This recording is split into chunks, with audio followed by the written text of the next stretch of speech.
What's going on, everyone? Welcome back to Panels on Pages. This is our second episode, and we're just going to go real big, real fast. We've got our guy, TJ Sterling, here from RAE Comics. If you guys watched the Tangents podcast previously, our kind of prequel season, he was on before talking about Okamus, and he's back on, and we're gonna talk Kickstarter, we're gonna talk comics, and whatever else comes up. How you doing, man?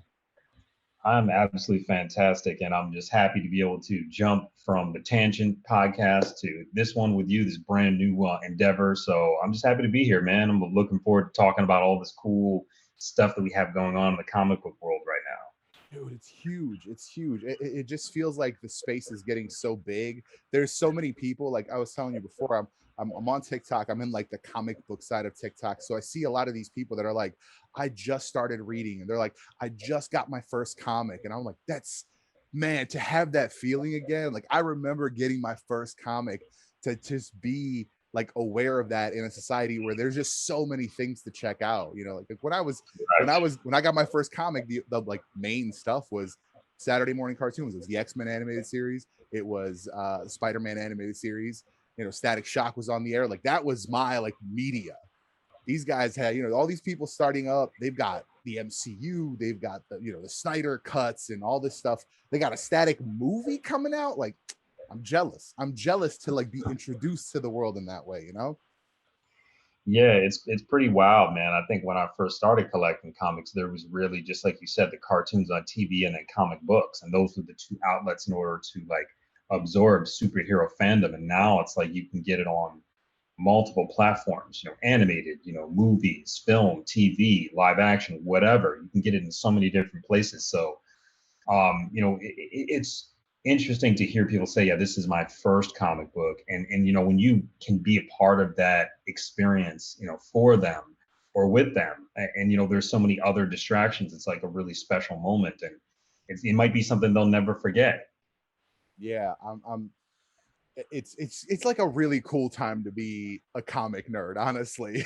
Like, Oh yeah, oh yeah. you know, there was a lot of times when I was in high school, and you know, just when I first got into comics, it felt like I was doing something wrong. Like a kid at school was getting rid of his collection, so like we would meet up in the hallway, and I'd be like, "You got $2?" Like, "Oh, I got $2." Like, and he's giving me issues like singles, X-Men, Uncanny. You know, like, you know, it felt like I was doing something wrong, like hiding this stuff, trying to like get my fix. Like, now you could order it; it'll come to you. You could get digital.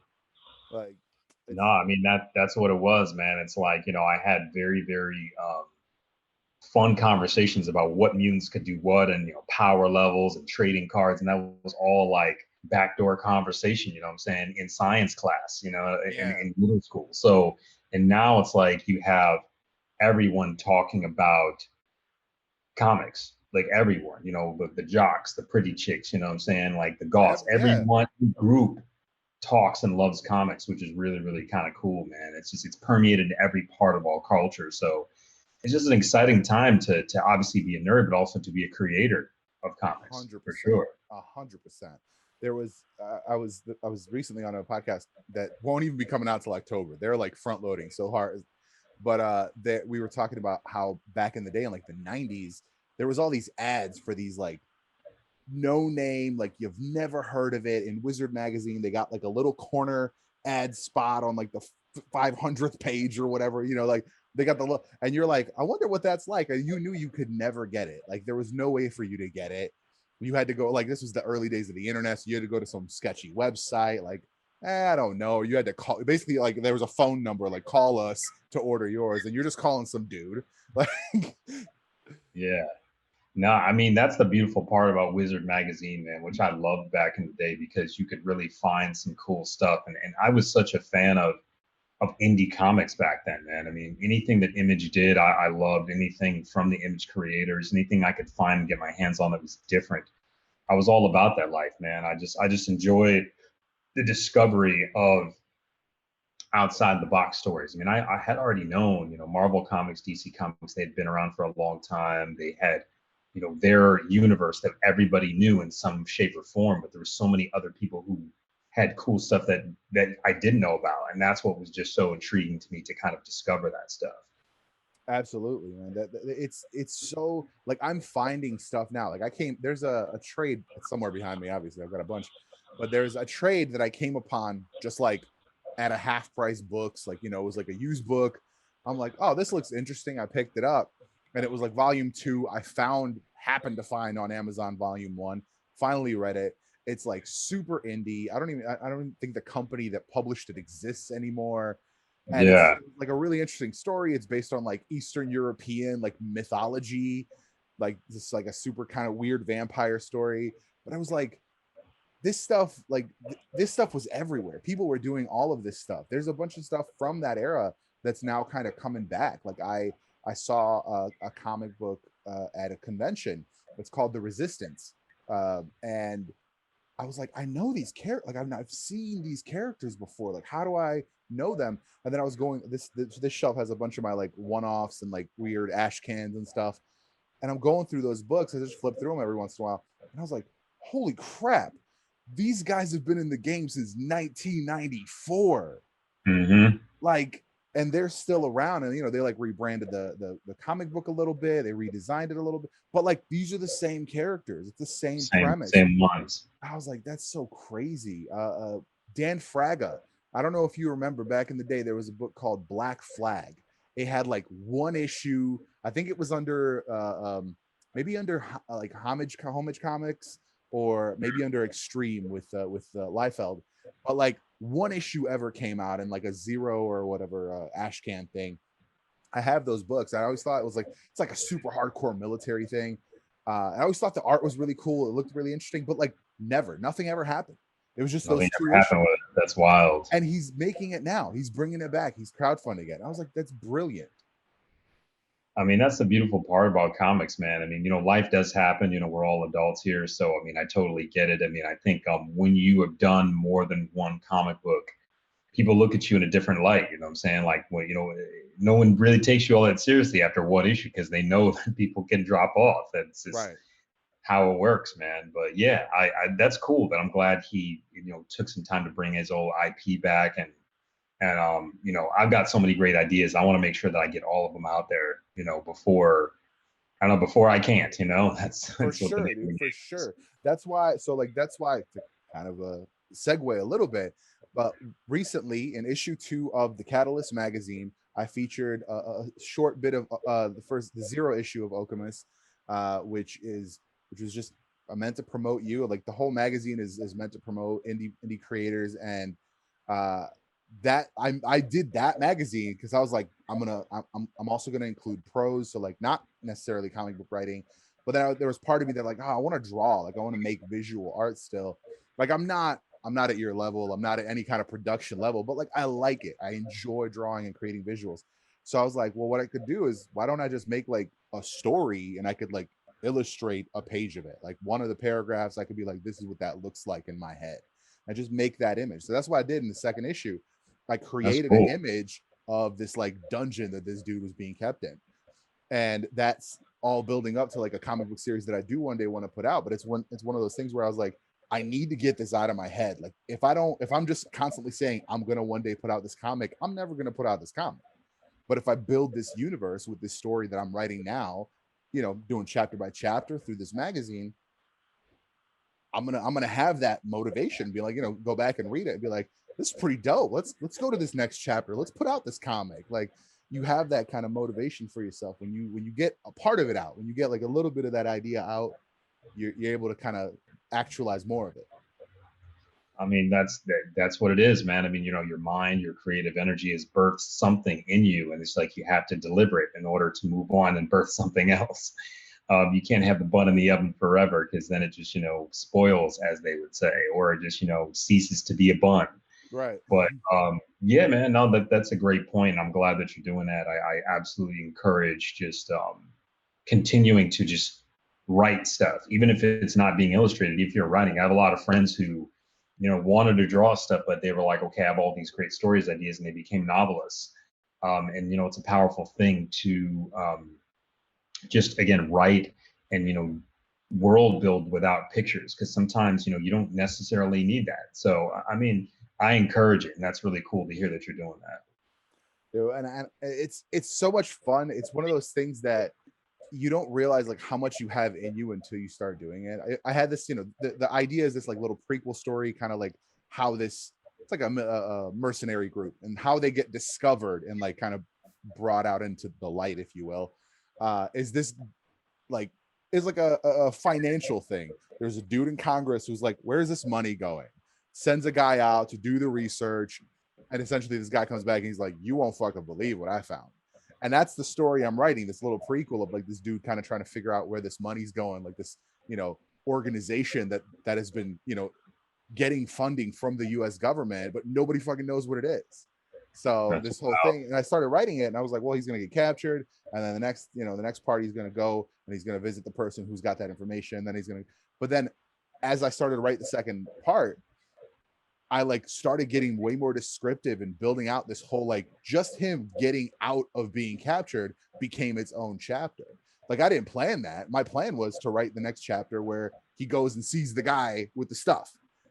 And then it just became this whole, and I was like, this is way more interesting now. Like now I've got this more interaction. I got more of his personality, more of the kind of the world he's in. So like when you start writing that stuff, when you start putting it down on paper, like your brain just naturally builds on it.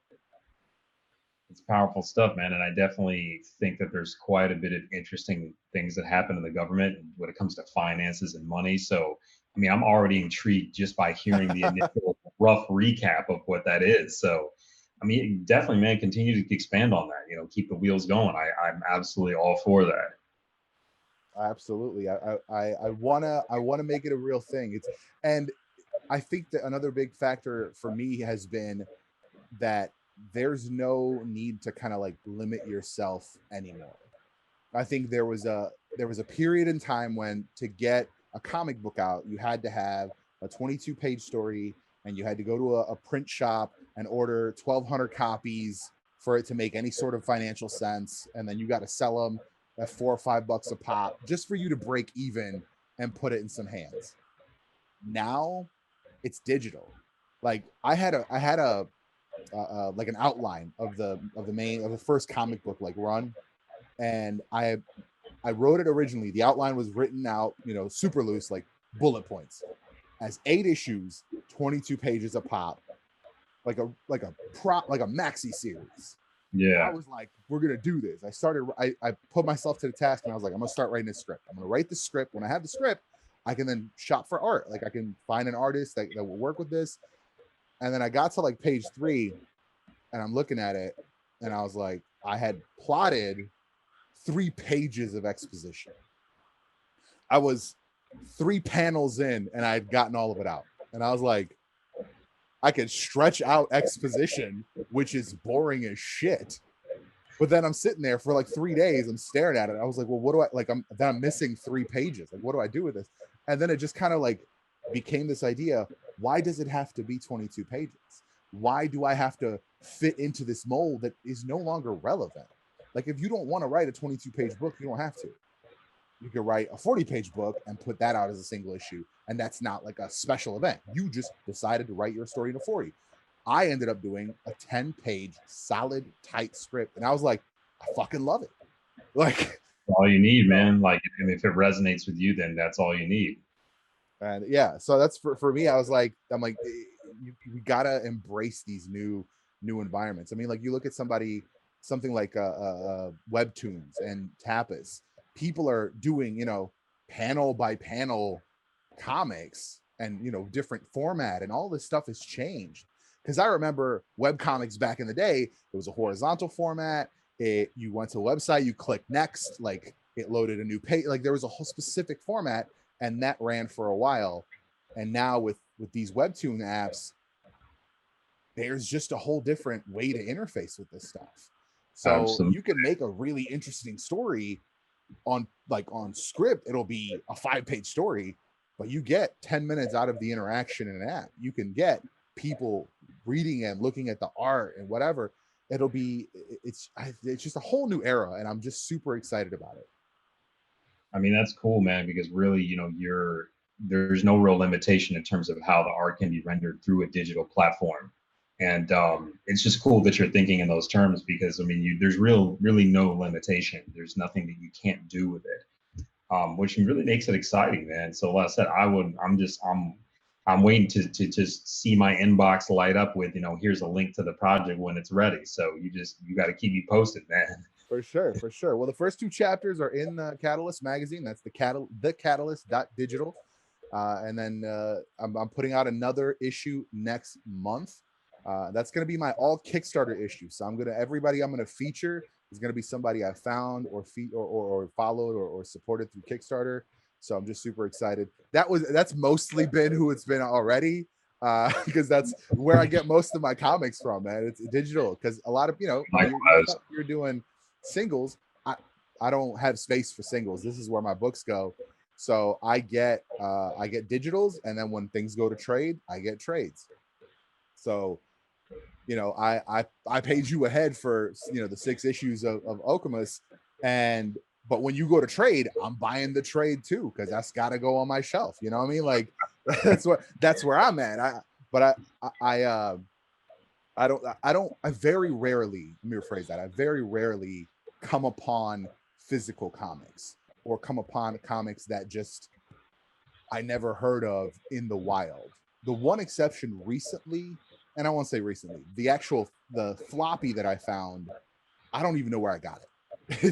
It's like a true mystery. It ended up in the wild pack back there, but it was this like semi sketchbook kind of preview, and it was like an alt history London steampunk kind of different take on Sherlock Holmes. And I'm a Sherlock Holmes fan to begin with, so I was like, I'm in.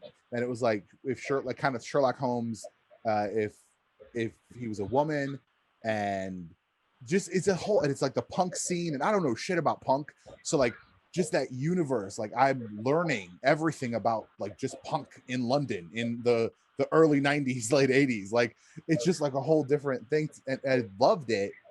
And I found it on trade on Amazon. So I was like, hey, this thing's still being sold, but like I don't think the guys that made it make stuff anymore. It was made in like the 80s. So it was just one of it's a rare thing to find a physical book that I like never heard of. I'm almost finding everything digitally now, which I think is great, because then I have instant access.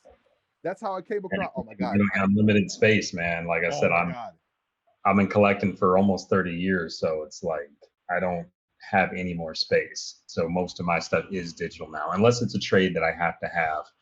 But yeah, I mean, I collected trades for years, and I'm a very, very big fan of supporting any indie thing or anything that I come to find that's different.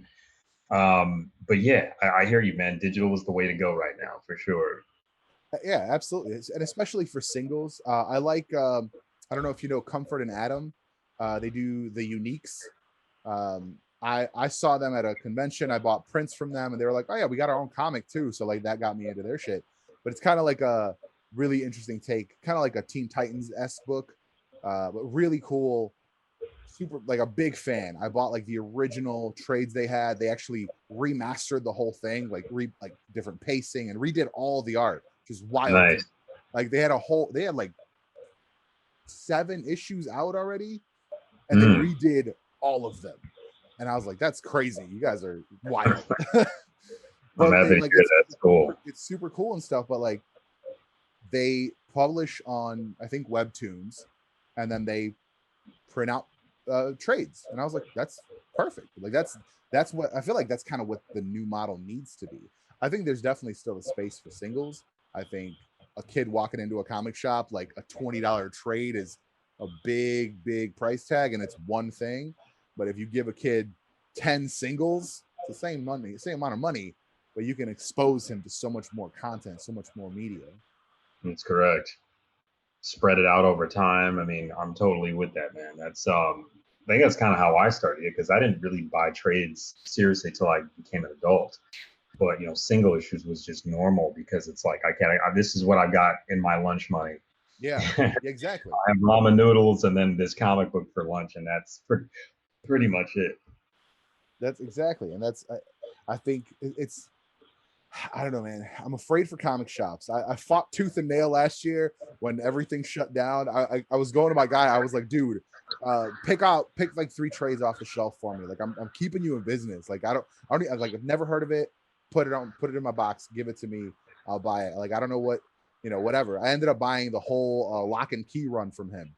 He was like, Lock Nice. and Key is pretty cool. I was like, yeah, let me try it. I bought the first one, read three like chapters, 3 issues into the first trade, and I was like, yo, pull the rest of them. I'm taking the whole set, like, because it's a really, really interesting story. But it's like, that's the kind of thing, like, I think as normal shoppers, we don't necessarily think to like explore. Like we're like, hey, we're here for our whatever, like I'm filling gaps, so I'm in there. I'm looking for a specific Age of Apocalypse trade to finish my run. I'm looking for a specific Avengers trade to finish my run. Mm-hmm. I'm not necessarily exploring. I look at the indie section and I'm like, oh, that looks interesting. And it's kind of like I'm already buying 2 trades to fill my gaps. So like I'm like, man, like I'm trying to not spend too much. So, but I I hear think you. the singles is kind of where it's at for exploring. Yeah, I mean, especially if you're just starting to get into a new series, just to check it out. At least one, I know when people buy Okemos, quite a few people, take the safe route and will do issue 0 and then promptly buy the remaining, the next day, or and whether it's the next day when they're at home or it's the next day at a con when they see me, like that's typically how it goes. But it's fair. I mean, you just never know how a story is going to grab you and how it's going to intrigue you. So you just have to really put your best foot forward first, and then hopefully it hits with the audience. For sure, dude. It's so funny. Like I was sold on the sales pitch. When I read your sales pitch and it was like Sentai mixed with like symbiote suits, I was like, dude, those are just magic words to me. Those are like activation words. Like I'm in. And honestly It on the screams story, 90s for sure. when he busts in to like the Dome City in issue 0, I was all the way in at that point. I didn't even finish the first issue. I was like, I'm fucking in. I'm down to ride for this fucking whole series.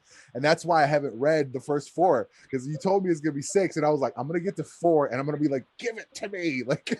I'm gonna be gripping the table Give it like to I need messengers more. all the time, honestly. Like, okay, when is 5 done? When is 5 done? And I'm just like, yo, it's you know, the beautiful thing is that when I say it's coming, people know that it's not like they have to wait 2 years. Right. The most you'll wait is 6 months to a year, maybe. But again, Alchemist 5 will be out very, very soon. It's a year from when Alchemist 4 debuted last Kickstarter. So I mean, it's I'm honored and just grateful that people want the content and the stories that I've been putting out there, and it makes me know that I'm doing something right. So I have to continue on the trajectory of telling as many cool stories as I can that come from in here, For sure. and not trying to do a trend or not trying to jump on a wave. Just do something that feels unique and different. Oh, you're telling me you're not gonna do like a ultra gritty take on superheroes? Come on, man. That's like the hot thing now. I can't, man. Like for the life of me, it's like, the interesting thing is to me is that I've always liked superhero comics, but for some reason I can't see myself creating them just yet. Like I like so many other genres more than superhero comics. Like to me, a guy like Superman makes really no sense in terms of like the biology and his just everything about the character doesn't make sense to me. Right. But again, there's so many things like let's say the way I'm building the ideal Superman in Okemos makes sense because again, we're talking about science, we're talking about genetic manipulation, we're talking about future tech. And I think what to me like one of the best Superman stories I ever read was Superman Red Sun because it actually made sense. It made Superman relatable and made him human. It made him feel like, okay, this is a plausible type of situation where this particular type of being could be created. So something like that, I think, is really interesting to play with. Like, what does comics mean to you? I mean, what do cool stories mean to you? They don't always necessarily have to be flights and tights. Like they can be really anything. It could be a biomechanical armor. which is something I've always thought was super cool. So yeah, I mean, just I like to do different stuff, man. And you know, you're gonna find a Superman derivative in almost every single comic book company, whether it's the 100%. big three or whether it's an indie comic. You're always going to have a Superman derivative or a Batman derivative, And and we're but the trying funny to thing is, steer. they're almost always more interesting. They are. I mean, because again, you know, people have had time to think about, okay, what does this character not do that I can make him do? And usually it's more human stuff, Yeah, which is pretty cool. yeah, it's more human stuff. It's ultimately it's more characterization. I think a fantastic example of that is Icon, of course, from Milestone. Like that's an entirely different take. That is, you know, taking the Superman and kind of like ultra powerful white dude and being like, oh, well, now he's an alien who lived through the slave South. He's a whole different person. It's not It's a whole just like, different type of guy. Yeah. yeah. Whereas, like, I feel like Marvel's Hyperion, let's say, pretty much Superman. Like, a little bit different here and there, like a little bit more gritty, like character wise, but he's basically Superman. When you look at somebody like Apollo over from Wildstorm, that's a different that's ultra gritty. He's gay, like I get, and it's funny, kind of like that whole aspect of it was kind of made as a joke because everyone always made fun of Batman and Superman's friendship. Mm-hmm. Like they are, in my opinion, I mean, I'm not a part of the LGBTQ community, but like they are one of my favorite like LGBTQ couples in comics because they're fucking badass and they're murder machines, but they just have like the sweetest moments together. It makes no like brain sense, but it's just like lovely to see. Absolutely. That's cool, man. I'll have to check that out. Yeah, I definitely can think of so many different types of variations. I mean, I was thinking about Prime from Malibu Comics all those Oh years my when they had god, yeah. that. But that was very like Superman and also Shazam at the same Yeah. time, but Yeah. like, you know, kind of weird and Gross. disgusting at the same time. Like this dude, like the suit of goo, like it's wild, man. But see, you know, it's good to have a nice framework. I just think that it all depends on the type of stories you want to tell. And you know, for us at RAE Comics, we really want to tell just different stuff. You know, obviously pay homage to the stuff that we do love from the eras that we come from, but ultimately just trying to do something as different as possible and keep it unique. So along that line, let's touch on the current Kickstarter. We still got a few days left, right? Yeah, we got about 3 days left right now. Well, it ends Saturday morning, which is like Friday at 12. Well, Okay. Saturday at 12 a.m. Right, So you right. have Tuesday, Wednesday, Thursday, and Friday to donate. So technically 4 days if everybody's watching this today. Well, this will be out, but this will be out next week. So it will have been last Saturday. So the Kickstarter will have been over. But with Okamus, you did like an extended period of additional orders. Are you doing that again? Yes, yes. So everybody who's watching this and they get a chance to take a look at the Joystick Angels Kickstarter, and by the time you're watching this, it'll be over.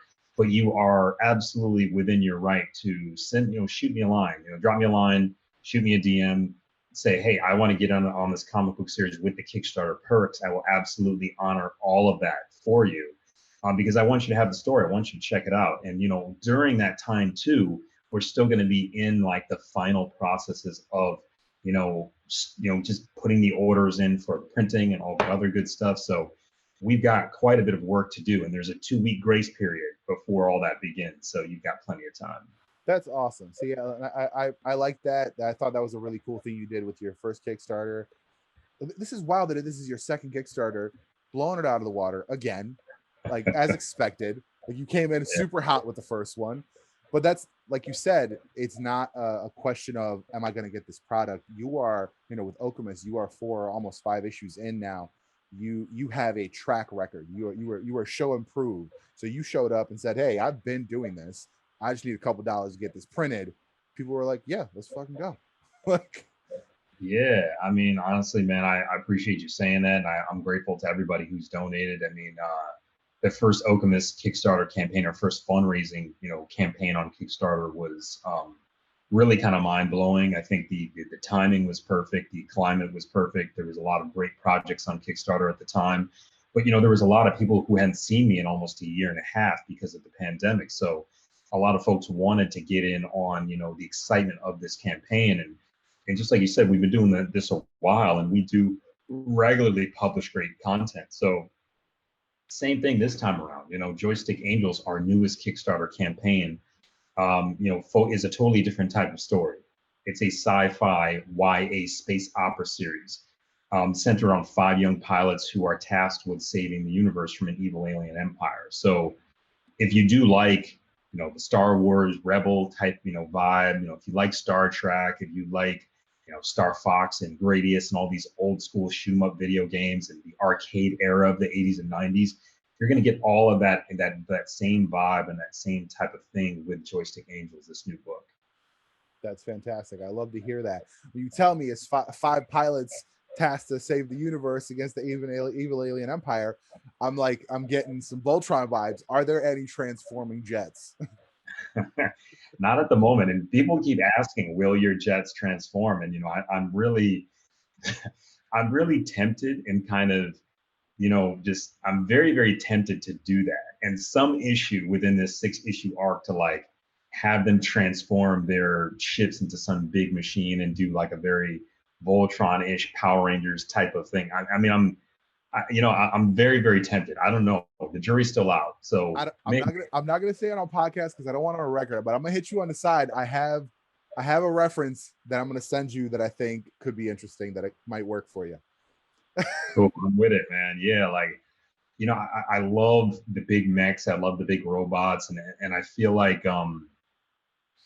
with this though, it's like I was a big Star Wars fan as a kid. Like, I love the whole idea of a fighter pilot, in deep space, fighting against like, an insurmountable, crazy, villainous type of world, Yeah. or entity, and that being like obviously the Empire in Star Wars, it being, men and women who consciously think like, hey, we're going to wipe out this resistance so we can have complete and total domination, good versus evil. But for me, I think sometimes, good versus evil is a very subjective thing. And even people who read Alchemist could see that the concept of who were the bad guys was a slightly subjective term, or a slightly subjective thing. So with Joystick Angels, this group of 5 kids are fighting a parasitic alien empire. And this particular parasite alien empire isn't a human being. It isn't a man. It isn't a person that thinks and feels like a human. It thinks and feels like a viral organism. So if you think about anything on Earth that's an organism, a bacteria or a COVID, or a SARS or a bird flu, like there's bacteria and virus that have been around for hundreds of thousands of years that continue to evolve, right, and continue to grow and get stronger. And in this particular capacity, and in this story of Joystick Angels, we see a virus that's evolved into a super powerful, hive-minded mentality type of creature, where it can literally go from planet to planet and absorb life forms and resources and pull that into their fold and become stronger. And then in this case, they're expanding throughout the cosmos. And their whole thing is, how do we survive? Planets come and go, planets die all the time. How do we survive outside of, if one planet dies, how do we live? And it's just such a base instinct. So Earth is no more in the story of Joystick Angels, and it's just humans living on a space station trying to survive themselves. So it's really kind of an interesting, take on that type of a relationship. So I'm getting a little like a sensation of the Flood from Halo. I don't know if you're a Halo player, but that's kind of like a similar concept. The Flood was like a weapon. It's a whole ass story, but it's like a virus that attaches itself and kind of like drains the life out of things. So it's I'm getting a little bit of that. I'm getting a lot of bit of Cowboy Bebop, which I just recently watched, and I thought it was good, but I did not think it lived up to the hype for me. It's been hyped so much for me. It was kind of weird. Nah, I would agree with you on that, man. I would say that I love the art on Cowboy Bebop. To me, when it was really first coming out, like on Cartoon Network, you know, the sporadic amount of episodes, you know, basically pulled me out of it because I like to be able to sit down and really, and that was a beautiful thing about Dragon Ball Z. Like when it first came out, there was so much episodes that they gave you up Yeah. front, so like you could get a whole bunch of the story, and then okay, now we have to wait for more episodes to be translated, and eventually you could jump on and oh, did you get that new VHS? Did you get that new DVD? Where you know the Ginyu saga or whatever, like they were kind of giving it to you piece by piece, but like it was something that kind of kept your appetite like you know ready for more. Where with Kia Cowboy Bebop, I love the art, I love the design, I love what they were trying to do, but because it stalled so many times in terms of continuity, like I just couldn't get into it. So if I'm being honest, I don't even know enough about Cowboy Bebop to even be inspired by it, other than how cool I think it looks visually. Right. And that's the only reason I said that is because you were talking about, you know, like pilots in space and looking Yeah, at like space stations and stuff like that. That's kind of like a similar vibe. So I think it's cool. really interesting. Uh, I love that concept. I'm super excited to read the book. I mean, like the just the amount of passion from you when you talk about your work, when you just when you put in all your work. I mean, obviously you're doing the you did the art and the writing on Okamus. Are you doing the art also on Joystick?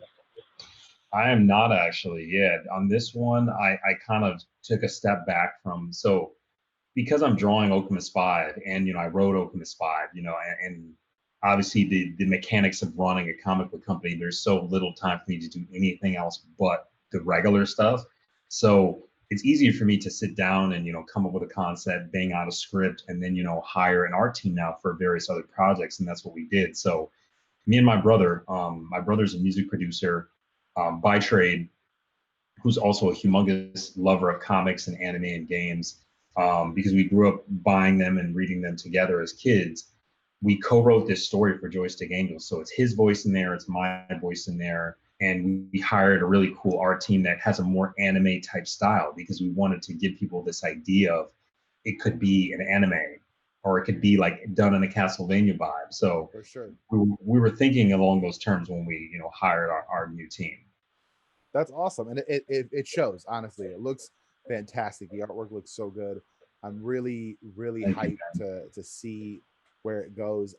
Every time we talk, man, I'm just like, all right, how do we get this on Netflix? How do we get like, how do we get somebody involved? Get you some more money. Put this stuff to like get it going because I think this stuff is the like the breath of fresh air that like the industry needs. Like I think it's a different perspective. It's interesting. It's not just more superhero stuff. I mean, I think a great example to that point is they just did what was it called, Jupiter's Legacy at That's right. Netflix, and that was like a superhero story. It was a little gritty or whatever, but it's a superhero story. It's like a generational superhero story, and it didn't have a great reception. And now they're like reformatting the entire series because people are kind of like, eh.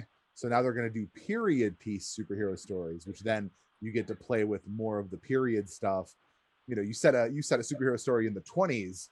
Well, now you could do flapper girls, you could do like speakeasies, you could do a whole lot of other interesting things that like you can kind of bury if it's the superhero part's not that great. So I think they're True.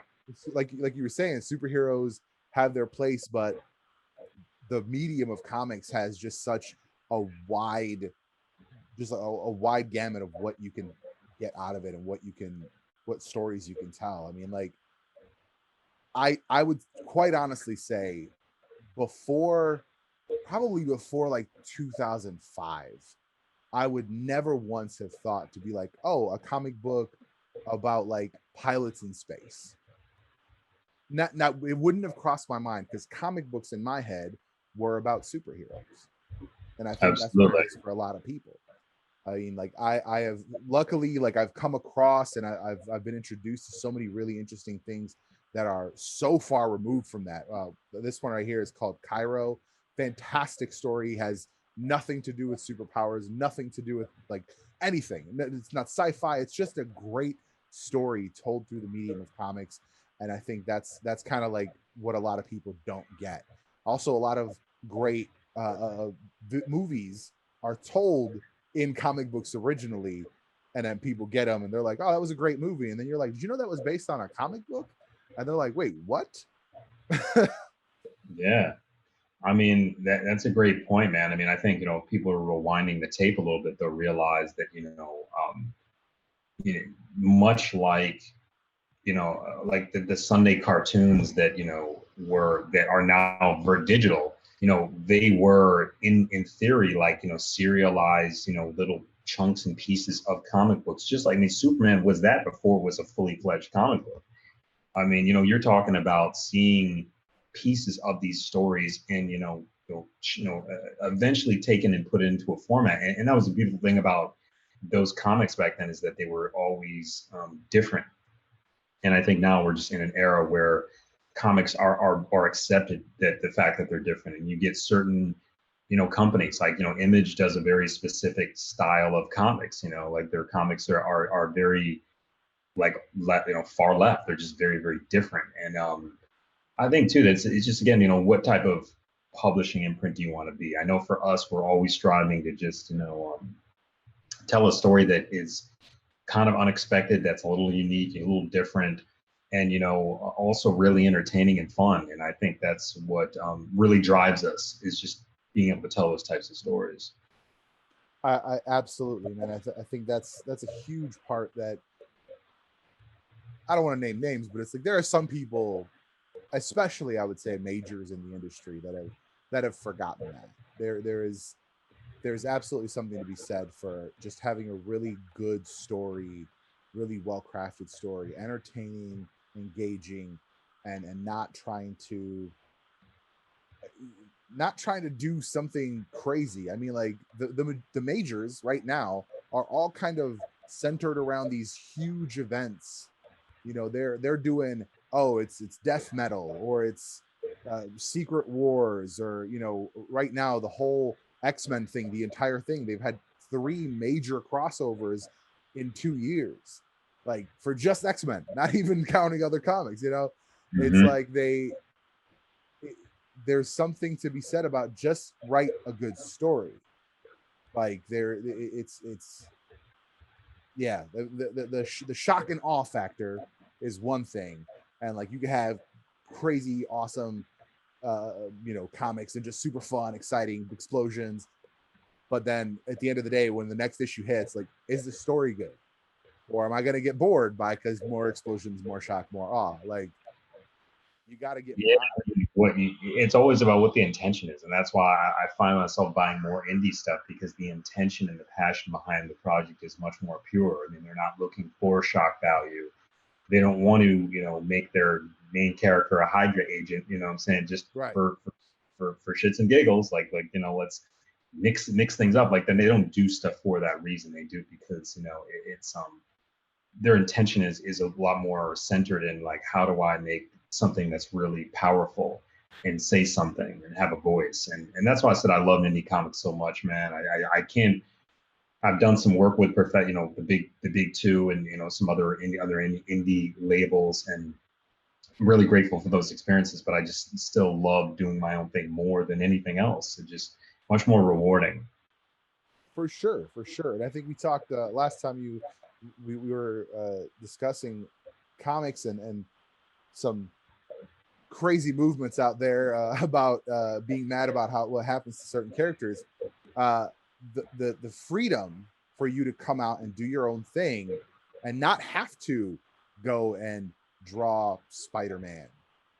You don't have to be like, all right, well, the only way I'm getting a job in comics is to go and make a huge portfolio and go to 30 conventions and bring my portfolio and show it to the guy at every convention and show him that I'm getting better. And maybe one day he'll like me enough to give me a backup story in a Spider-Man annual. like, like you don't have to do that anymore. You could say, hey, this is what I do. This is my work. This is my story. And you just put it out to the world. And I think that there are people who got really deep in those companies, in kind of the majors, and got invested in those characters. And I understand that. I mean, like, if I ever got to write X-Men, you couldn't peel me away from it. be like, cold dead hand, sir. I'm not letting go of the script. Like, you know, but like I get that, but at the same time, like you need to be able to say, hey, I don't like where you want me to take this, so I'm gonna go do my own thing. I've got more stories to tell up here. A prime example, which is ironic because he's like a 40-50 year industry veteran, Chris Claremont. That's right. Yeah.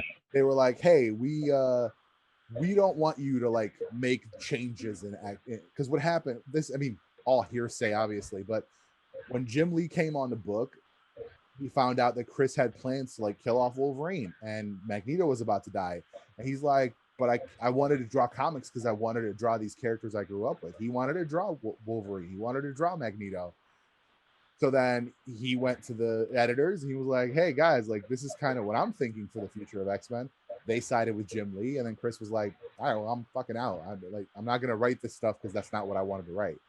And then he made his own books. He made Sovereign 7 over at DC. Like, he's like, hey, I've got other stories to tell. I'm good, guys. Like, you know, yeah. I don't ever remember, and he's, you know, he's been back several times. He's done a bunch of stuff for Marvel, and he's done a bunch of stuff all over the place because he has stories to tell, and he's gonna put it out wherever he wants to, because that's what he's doing. He's telling stories. He's not dug into these characters to the degree that, oh, well, they made Cap Hydra, thus that's terrible, and I hate on Marvel. No, he's like, all right, they want to do that. I don't want to do that. I'm gonna go.